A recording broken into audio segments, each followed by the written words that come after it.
Archaeologists have discovered fish in the Sahara Desert.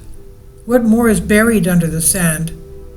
There were rivers there from 100,000 years ago.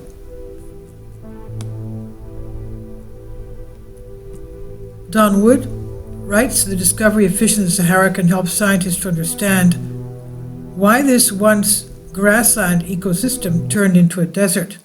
Well, if we look at the Google Earth of the Earth, from Sahara through Arabia all the way to India, which was at one point areas of lush greenery, they've turned into desert. What caused this? Paleoclimatologists have long suspected that the Middle Holocene, a period roughly from 7,000 to 5,000 years ago, was warmer than the present day. New evidence confirms this theory. Researchers traveled to Takarkori rock shelter in southwestern Libya, and there they uncovered ancient animal remains that show climate was much different here thousands of years ago. Fish fossils offer the evidence and proof of dramatic climate changes in the region. Today, the Sahara Tadrart Akakas mountains are windy, hot, and hyper-arid.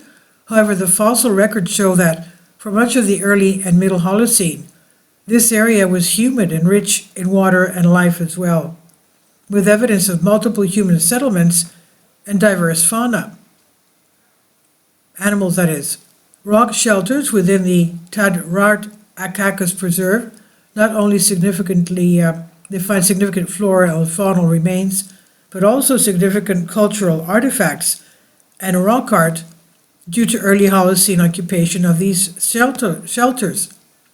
And one of them is, of course, the tomb of Nakht from 1500 BC, contains a tilapia hieroglyph just above the head of the central figure, showing, of course, the marshes and the bird life. Scientists excavated parts of the Takarkori rock shelter to identify the date animal remains found at this site. They investigated shifts in the abundance and type of these animal remains over time.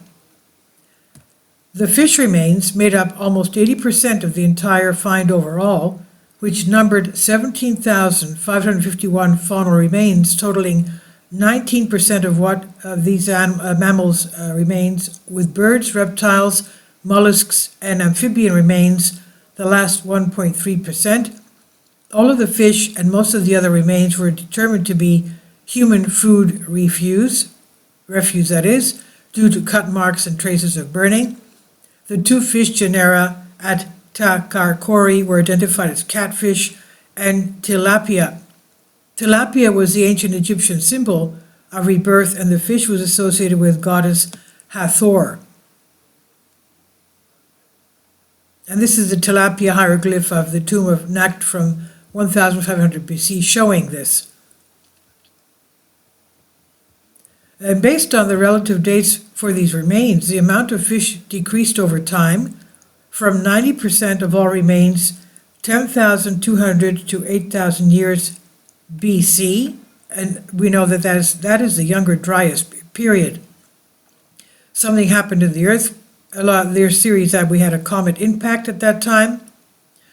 So this fish decrease over time was in that period, versus only 40% of all remains, 5,900 to 4,650 years BC, as the number of mammal remains increased, suggesting the inhabitants of Takarkori gradually focused more on hunting and livestock.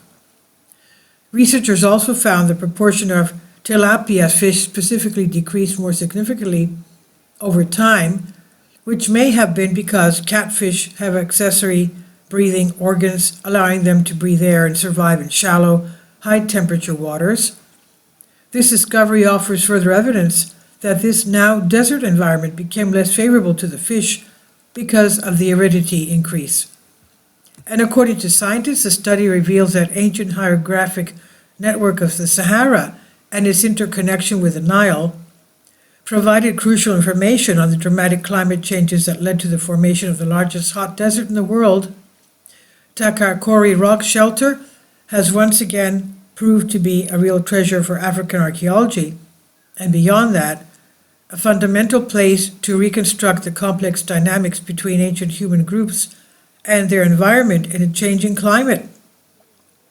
But why did the Sahara from green go to a desert? What changed?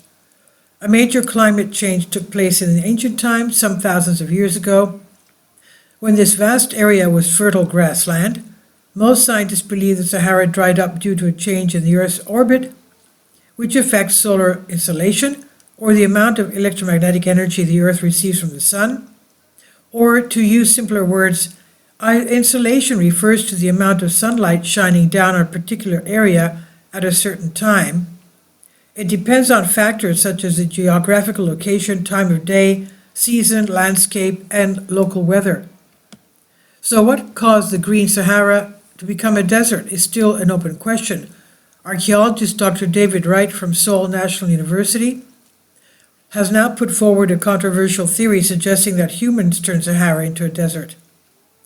By studying archaeological evidence documenting the first appearances of shepherds, pastoralism across the Sahara region, and comparing this with records showing the spread of scrub vegetation, an indicator of an ecological shift towards desert-like conditions, Dr. Wright has reached the conclusion humans destroyed Sahara's fertile grassland. I wonder if he thinks this also took place across Arabia and into India. And again, if we see Google Earth, that whole area of the whole of North Africa, Arabia, and into India, where they have also found glass that has been perhaps vitrified sand from nuclear reactions. What happened there?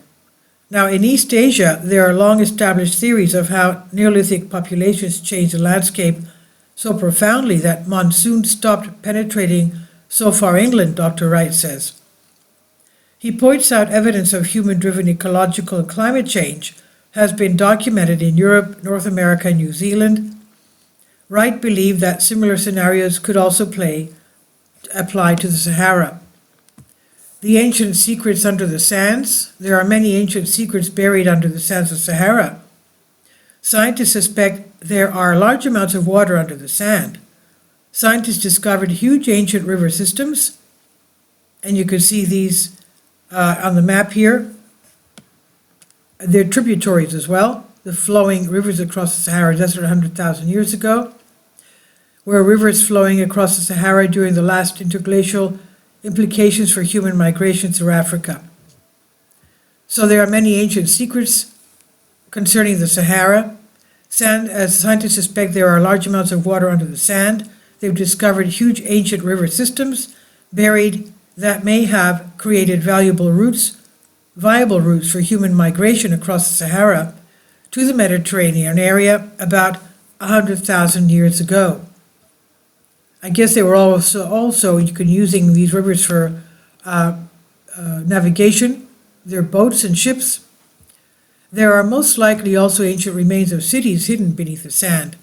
Archaeologists are searching for clues that may give knowledge of the ancient lost civilization of Sahara. Satellite images revealing intriguing, mysterious structures in the Sahara Desert. The constructions are either damaged pyramids or antediluvian remains before the Great Flood. After spending extensive time scanning the desert of Sahara, archaeologists announced they found a new site where a large structure is hidden beneath the sand in the Egyptian desert. Could it be pyramids? No one knows how many more pyramids, ancient cities, settlements, structures, animal remains, and artifacts could be hiding beneath the sand. And this is written by Don Wood, Message to Eagle. And it's from Van Neer, Al-Haq, Wouters, aquatic fauna from the Takarkori rock shelter reveals the Holocene Central Sahara climate and paleohydrology on +1. Please leave your comments. Thank you for your support. Please support my Patreon account. The daily posts are 5 videos daily, and they are totally different from what I have on my YouTube channel. Thank you so much for your support and that you find all my content so interesting. You'll find the patron account details in the description box below.